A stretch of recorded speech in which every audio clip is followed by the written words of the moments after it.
Hello there.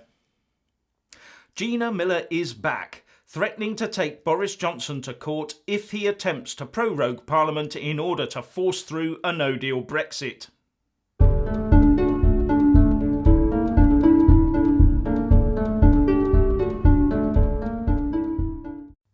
So she's back. Gina Miller has surfaced once again with a threat to take the government to court should the next Prime Minister take the course of proroguing or shutting down Parliament so that MPs can't get in the way of a no-deal WTO Brexit.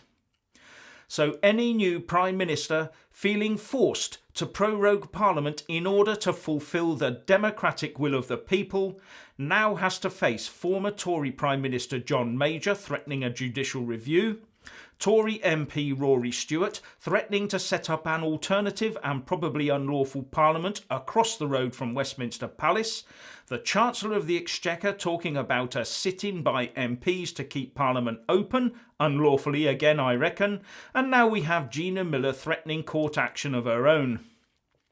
Oh, and before I forget to mention it, John Major himself organised the prorogation of Parliament in 1997 to delay a report on the embarrassing Cash for Questions scandal. Now, talking to Sky News, Gina Miller said that this was not about stopping Brexit, but all to do with defending parliamentary sovereignty. So the really obvious question here is, has she given financial and/or legal support to Robin Tilbrook for his case that argues only Parliament, by use of statute law, could have extended the Article 50 process beyond 11 p.m. on March the 29th? Tilbrook's case is actually based on the same premise as the case Gina Miller won in forcing Parliament to use statute law to trigger the Article 50 process in the first place.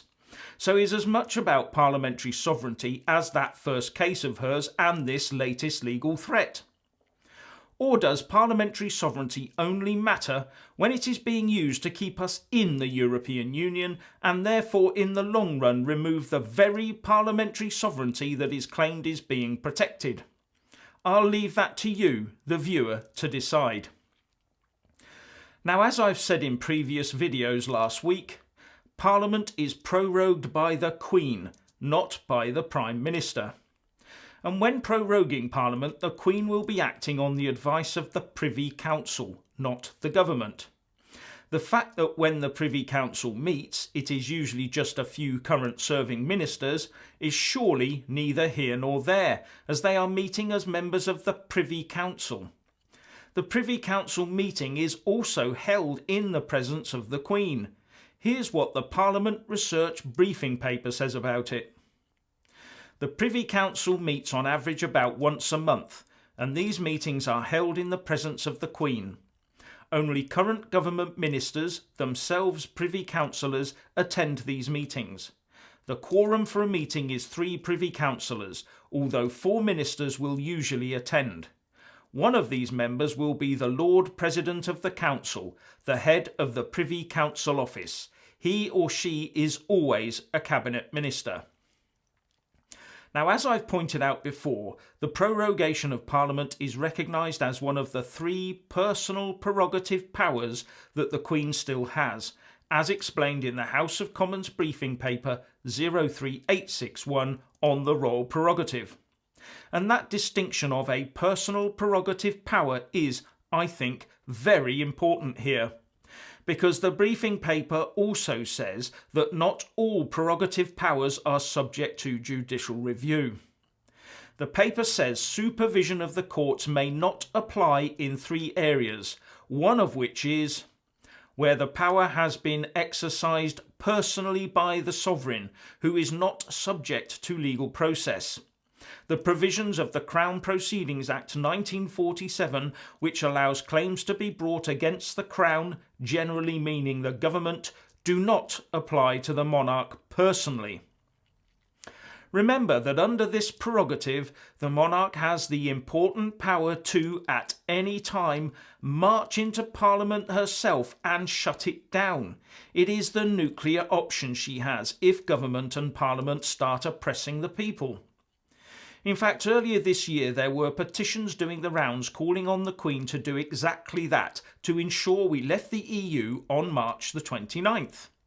And Gerard Batten, when he was the UKIP leader, also wrote to the Queen in January asking her to use this very power. So it seems to me that the prorogation of Parliament is out with the power of the courts to interfere with. But what Gina Miller's threat does do is politicise the position of the monarchy in all of this with regard to Brexit. And I think that is the real aim here.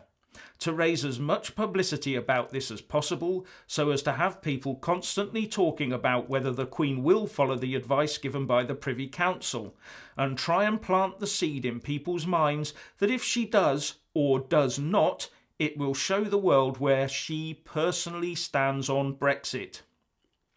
Now that is not a position in which any Prime Minister, Government or Privy Councillor will want to place the Queen.